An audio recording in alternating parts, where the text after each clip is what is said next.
Good day and welcome. Today we're going to talk quickly about antioxidants and preservatives. I've got a few different products here with me, and yeah, they all need different things sometimes.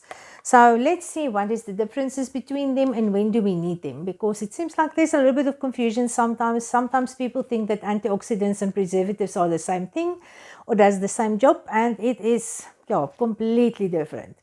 Okay, first things first, preservatives. We need preservatives to keep pathogens in check. Those are the bacteria, molds and yeasts that might be incorporated in your products. So those are living organisms or pathogens that we need to keep in check. So that's the preservative side. Then we've got antioxidants. Now antioxidants, anti is against, and oxygen is obviously oxidization, oxygen. So we need those to keep our oils and so on, some of our ingredients from going rancid. So if you're not familiar with oxidization, actually you are very familiar with it. Think about a piece of metal that is out in the weather, it's exposed to oxygen and water, and then it starts to rust. So your piece of metal or your iron is turning into iron oxide. For rust to happen, the metal needs to break down. Now the same thing happens sometimes in our products. When the oil starts to break down, it goes rancid, and then you've got yucky, smelly stuff that smells like old crayons, and nobody likes that. Okay, so when do we need to use what? We usually group skincare ingredient or skincare products into two major groups. The one is the anhydrous, which means it does not contain any water, and then the hydrous group, which means it does contain water. Now normally, if you think about pathogens and so on, or your bacteria, molds and yeast, those are living organisms, and living organisms needs water to survive in. So easy way out is, or the easy way to differentiate when you need what, the moment when you add water to your formulation, then you definitely need a preservative. Now, there are different ingredients that you might think that does not contain any water, but the moment when you use stuff like honey or glycerin in your ingredients list or in your formulation, then you are actually adding water to your formula without adding water or clean water. So then you also need a preservative in there. Okay, then antioxidants. Antioxidants you usually use to extend the shelf life of your oils. Now oils can be any kind of liquid oil, butters like shea butter and avocado butter, tallows, lards, animal fats.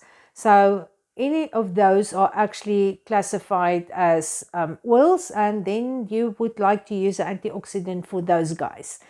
So okay, so easy way to know when oil is oxidized or went rancid. They smell like old crayons. It's the only distinctive smell that I know, that the moment when your stuff smells like old crayons, then you know that the oils have oxidized.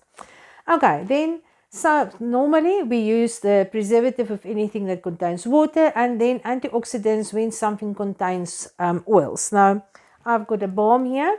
Balms usually does not contain any water, but it does contain oil. So with a balm formulation, I will only use antioxidant in this one. Then with stuff like a this is not the whipped body butters. Usually whipped body butters are like balms, does not contain any water, so you would not need to add any preservative in there. With emulsified body butter that contain oils and waters, then you are going to use a broad spectrum preservative, and you are going to add antioxidant as well. Now let's look at another product.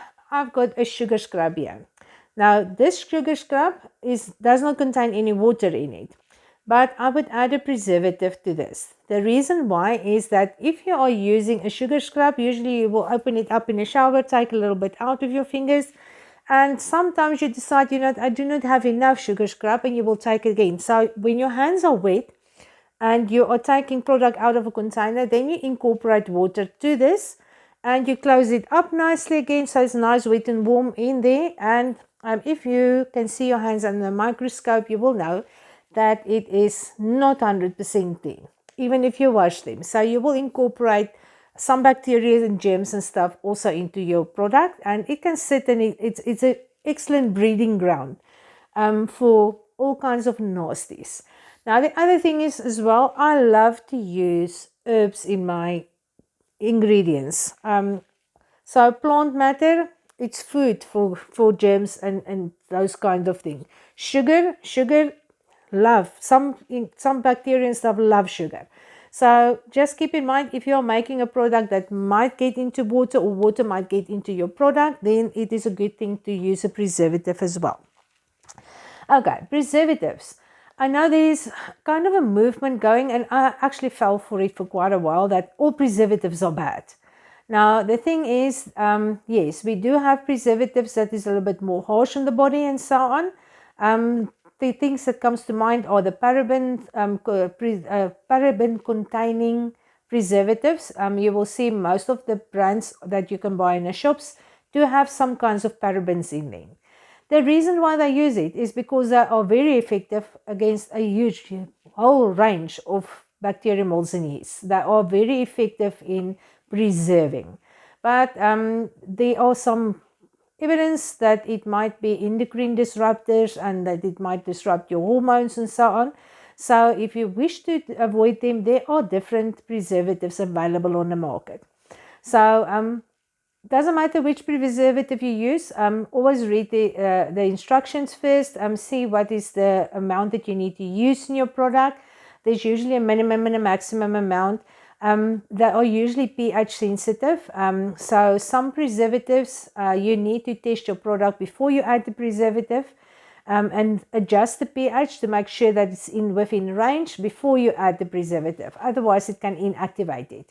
And then you think your stuff is preserved, and actually they're not. So always read the instructions. Google is your best friend there. Google the instructions sheets. Most of the products available out there do have information in PDF format available for you. One of the preservatives that I do like to use is Uxel PE 9010. Uxel make a few different preservative in their range. This one that I'm using is actually quite effective in a wide pH range. So it's not that pH sensitive, and it actually is quite effective against a whole bunch of stuff. So preservatives, this is actually, I'm not going to go into it. There are different preservatives that some of them incorporate better in oil products, for products like where you're going to introduce water maybe later on. It mixes better with oil. Then you have others that mix better with water. So there's a whole range. Just search, research, look for eco-certified. Eco-certified usually are more natural than the others. So yeah, there's a whole range that you can use. I prefer to use something that is maybe synthetic and not 100% natural, rather than having 100% natural bacteria, molds and yeast growing in my stuff. So that is the choice that I make. I prefer that. It's actually, if you want to sell your stuff, then it's by law. You have to preserve your products so that it's not going to harm anybody. So yeah, that is the ins and outs about preservatives and antioxidants, or just in a very short nutshell, because I can actually, I think, talk about an hour about each one of them. Antioxidants, the ones that you can use, usually it's the vitamin E oils, that is also called tocopherols. I will go and search for a few links. I do know there's Amazon links available, and there are some suppliers here in South Africa that also do sell them. I will go and search for a few links and put it in the description box to where to find it. And yeah, then you can research from there on and see which ones are going to be the best for your products, because there are such a big range of products available out there, and such a big range of products that we make that yeah, one thing is definitely not going to be a one size fits all. So yeah, just go do a little bit of research.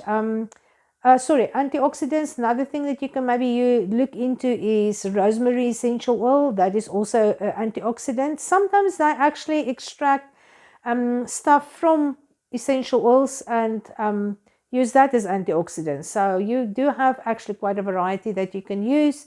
there are quite a lot of options that you can research and so on. So with this, I just quickly wanted to make sure that you know what is the difference between the two and when you need to use what. So I hope that helped a bit. So you must keep well, stay safe, and I will see you guys again in the next video. Bye.